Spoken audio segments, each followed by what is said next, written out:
Name is Nonema Tikela. Welcome to my YouTube channel.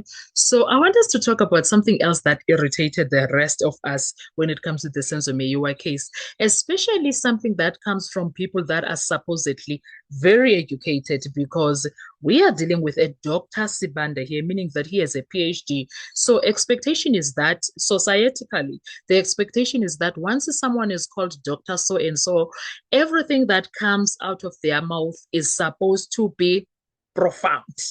Well, when it comes to Dr. Sibanda, we are having a challenge, a very serious challenge, because Sana, the things that he does in that courtroom, they will leave you shocked. And they won't just leave you shocked, but they will make you question, where did he get this doctorate? Yay! Yay! The behavior and everything that he says or does there will leave you shook, because you are like, no man, didn't we celebrate this man a few years ago or last year? Was it last year or 2024? I don't remember. I think it was 2024, if not 2025, where we were told by advocate Baloy that he has finalized, he has, okay, not finalized per se, but he passed his doctorate. Now we keep calling him doctor here. The next thing Ukai does the most that makes us question, where did you get this doctorate, bruh? Because Sana, the reason I'm talking about that is because of some of the things that come out of court, and they will make you look like, yeah. But before we do that, guys, please make sure you do not forget to like, to share, to comment, and most importantly, please make sure you are subscribed on the channel. Please make sure you are watching the videos up until the end, and you are watching the ads that are coming through. When you are doing that, you're supporting my channel financially and in numbers. Thank you so much. I appreciate you.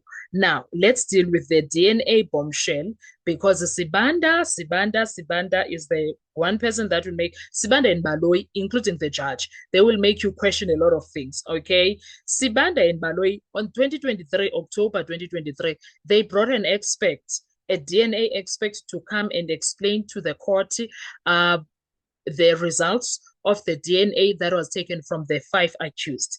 Well, Mr. Mapetla came through to do his work, and then he explained everything to the T. Now, Sibanda, Baloyi, the judge, including Kininda, they keep talking about 2%, which for me and other people, we are like, say, you want to tell us if someone is 10%, is showing 10% in the DNA, is the father, because the DNA needs to be 99.9% for it to be positive. If it's not 99.9%, then it's not. But these guys here, they have another understanding. So Advocate Mnisi was sick and tired of this debate regarding the DNA. He was like, you know what? I'm going to show all of you. I'm going to bring one thing that is going to shut you up, all of you. And indeed, it did shut up Ujadrata, and he was like, I don't want to hear any of this, with his action per se. Not that he said that, but his actions were saying, I'm done. I'm convinced the debate is done. Okay. Because Umnisi, what he did was closing everybody off now, because he was sick and tired of it.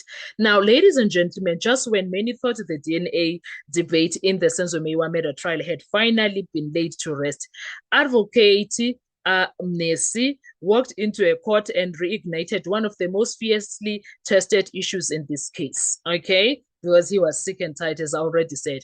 But this time, he did not rely on speculation. He relied on the words of the state's own DNA expert, which is Mapetla. I don't know whether he's a doctor or he's just a Mr. Mapetla.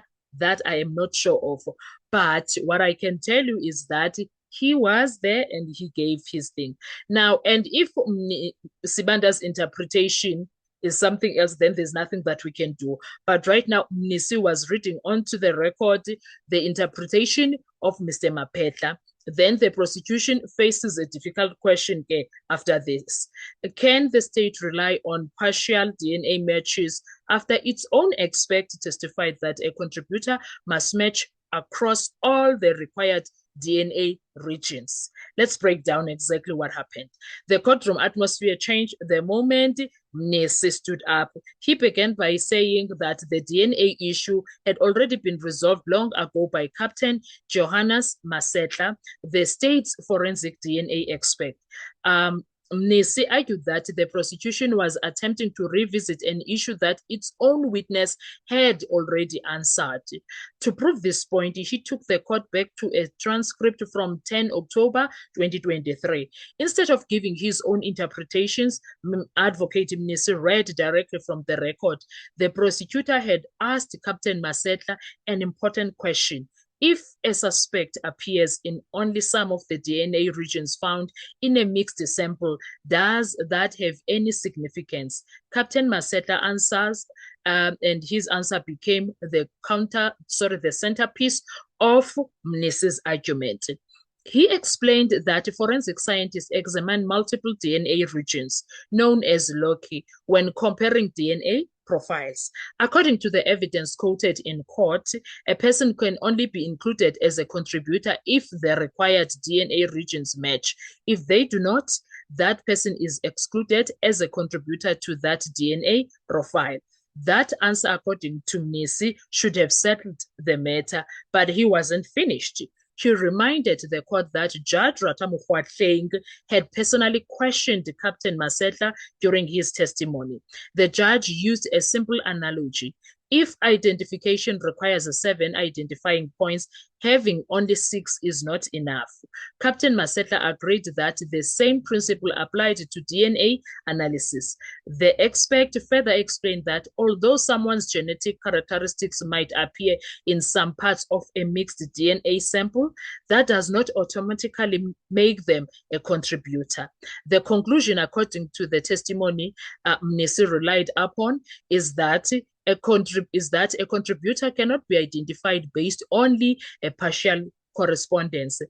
Mnisi then turned his attention to the prosecution's current argument. He questioned why the state continued to suggest that because accused number 3 appeared in 4 or 6 DNA regions, he could not be excluded.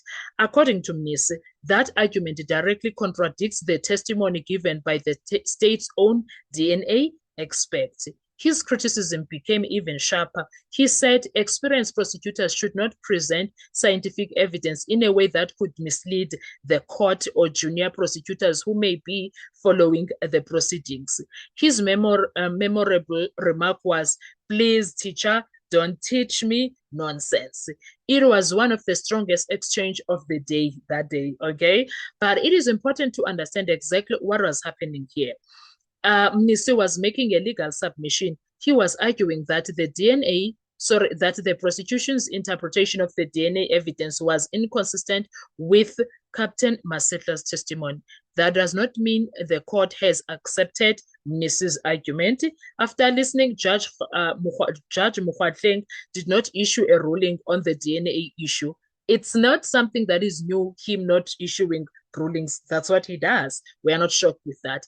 Instead, he simply said, no, let's proceed. The trial moved on to the next issue. This distinction is important because submissions made by lawyers are arguments, not findings. The judge will decide what weight they give to the DNA evidence only when he evaluates the entire case. And that brings us to the bigger picture. The Senzo Meyiwa trial has never depended on DNA evidence alone. South African courts can convict on circumstantial evidence if, after considering all the evidence together, guilty is proved beyond a reasonable doubt. That means the court will still consider witness testimony, cell phone evidence, police investigations, and every other piece of admissible evidence before reaching a verdict. However, the bottom line, when it comes to what we are dealing with here, Mnisi has done a great job to show these guys that, you know what, we are done. We are so done with the DNA issue, okay? We are not going to go back and forth with this situation all the time.